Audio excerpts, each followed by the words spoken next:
علیکم و رحمت الله و برکاته. پدران، مادران، هموطنان عزیز، در هر کجا که هستین الله مهربان صحت و سلامت باشین، لباس عزت و عافیت در تن داشته باشین. حمد و سپاس ستایش پروردگار یکتا را که امروز باز فرصت شد که ما با دیداربینی از شخصیت‌های بزرگ که از داعیای معروف و مشهور و شناخته که صدای بسیار شیرین و صدای فوران دارد، استاد حاجی میرزا قرار دارم.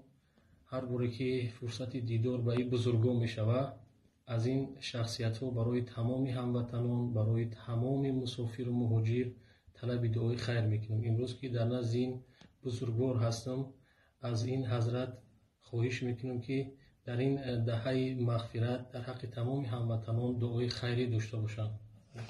بسم الله الرحمن الرحیم. الحمدلله و الصلاة و السلام علی رسول الله. اولا همه هموطنان را، همه برادران، همه مادران و خواهران را به این ماه بسیار خیر و بسیار مبارک تبریک و تهنیت میگویم و از الله مهربان دعاگو هستم که این عبادت خیلی مهم و خیلی لازمه از جمیع ایشان الله مهربان قبول داشته باشه. و برادر ما قاری علی فکر میکنم علاقه برای بسیاری ما معروف هست که در هر جایی که اگر مقصد هر یک اهل علمی را که چون گفتن دریاب میکنن، همیشه خواهش میکنن که دعاگو باشن.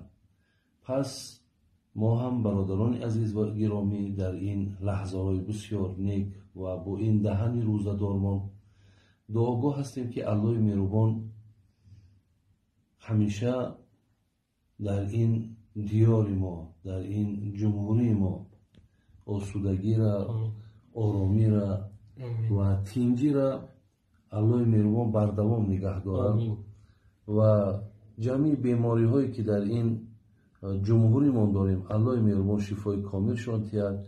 جمعی برادرایی که مسافر هستند الله مهربان سفرهاشون به خیر و با برار بگرداند و الله مهربان جمعی برادرانی که همیشه کار خیر دارند، همیشه نیت خیر دارند، همیشه برای دستگیری این مردم دائم سعی دارند، تلاش دارند، الله مهربان عزت دنیا و آخرت نصیب شان بگردانی و الله مهربان جمیع گذشتگان ما را رحمت و مغفرت بگردانی و هر یک تمنیات و هر یک مقصودهای نیکی که در دل این مردم شریف ما هست الله مهربان با فضل کرمت حاصل بگردانی.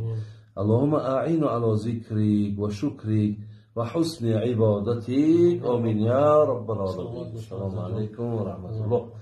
الله حفظتون.